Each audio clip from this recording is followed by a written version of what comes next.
আসসালামু আলাইকুম। আমরা হরিমোহন সরকারি উচ্চ বিদ্যালয়ের অষ্টম শ্রেণীর ভাষাগার একদল ছাত্র। আজকে আমরা শিল্প সংস্কৃতি বিষয়ের রংপুরের ঐতিহ্য বা সংস্কৃতি সম্পর্কে একটা পোস্টার প্রদর্শনী করব এবং উপস্থাপন করব। আমরা এখন তা উপস্থাপন করতে যাচ্ছি। আমাদের দলের নাম রংপুর। আমাদের দলের সদস্যদের রোল হলো 1, 11, 22, 25, 30, 34, 50, 60, 21। রংপুরের সংস্কৃতি। রংপুরের ইতিহাস, ঐতিহ্য এবং সাহিত্যকর্ম, ভাষা ও সংস্কৃতির সুপ্রাচীন। প্রাকৃতিক বৈচিত্র্য ও সৌন্দর্যের লীলার নিকেতন এই রংপুর। বৃহত্তর রংপুর বিভাগের বিভিন্ন সংস্কৃতি রয়েছে।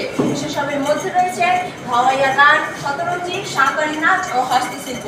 এই মানচিত্র ক্রিয়াকলাপের রংটি হলো রংপুর। নিচে রংপুরের ঐতিহ্যগুলি সম্পর্কে লেখা হলো। ভাওয়াইয়া গান।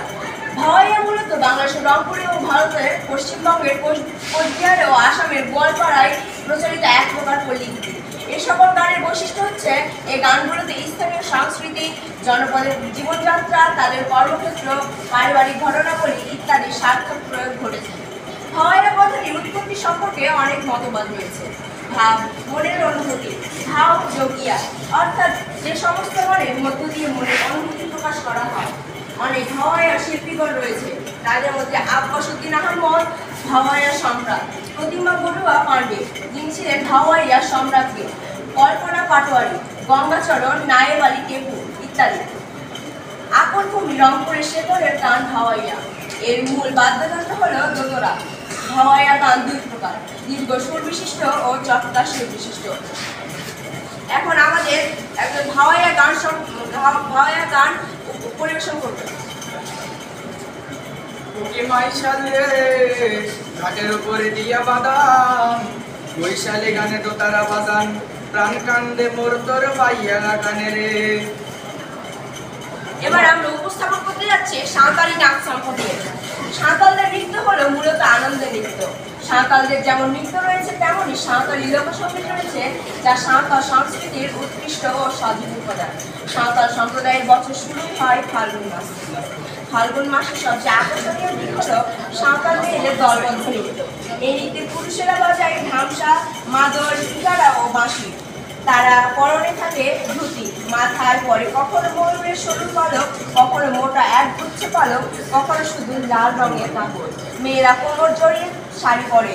তারা কানে কান পাশা, গলায় হার, হাতে ময়ূরের পালক এবং পায়ে ঘুঙুর লাগিয়ে নাচে। 6 থেকে 7 জনের বেশি নানা বয়সের মেয়েরা দলগতভাবে নাচে। সাঁওতাল নাচে মূলত ঝুমুর তাল বাজানো হয়, তাই এসবের জন্য সাঁওতালরা হলো খুব জনপ্রিয় এবং উৎসবপ্রিয় জাতি। এখন আমরা সাঁওতালি নাচ পরিবেশন করব।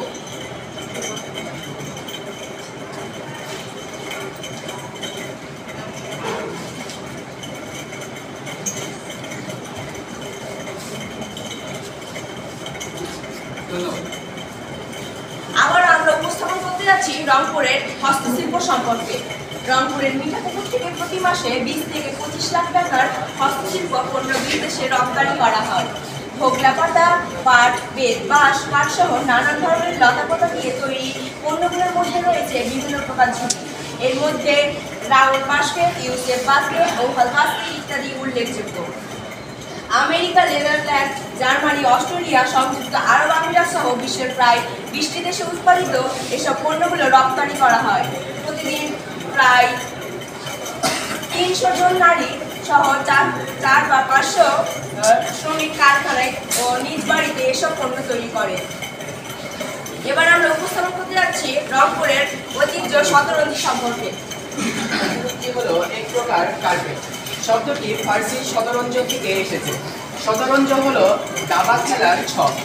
দাবা খেলার ছকের সঙ্গে শতরঞ্জি নকশার মিল রয়েছে বলে নামটি সেখান থেকে এসেছে। এই শতরঞ্জি বাংলাদেশের রংপুর অঞ্চলে একটি ঐতিহ্যবাহী কারুপণ্য।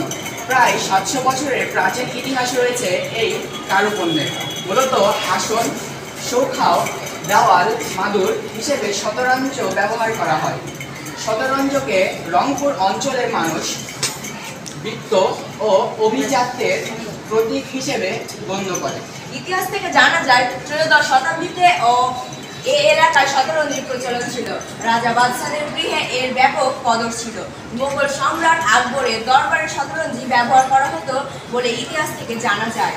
ব্রিটিশ শাসনামলে শতরঞ্জি এত বেশি জনপ্রিয়তা লাভ করে যে সমগ্র ভারতবর্ষ ছাড়াও বার্মা, ইন্দোনেশিয়া, থাইল্যান্ড, মালয়েশিয়া সহ বিশ্বের বিভিন্ন দেশে রপ্তানি হয়। এখন প্রায় 36 দেশে রপ্তানি হচ্ছে। দিন দিন বাড়ছে এর চাহিদা। তা আমরা বলতে পারি রঙ্গ রসে ভরপুর আমাদের এই রংপুর। এর নিচে আমরা শতরঞ্জির একটা চিত্র দিয়েছি। এ বলে আমাদের আজকে রংপুরের ঐতিহ্য বা সংস্কৃতি সম্পর্কে যে উপস্থাপনা ছিল তা আমরা শেষ করতে যাচ্ছি। আসসালামু আলাইকুম।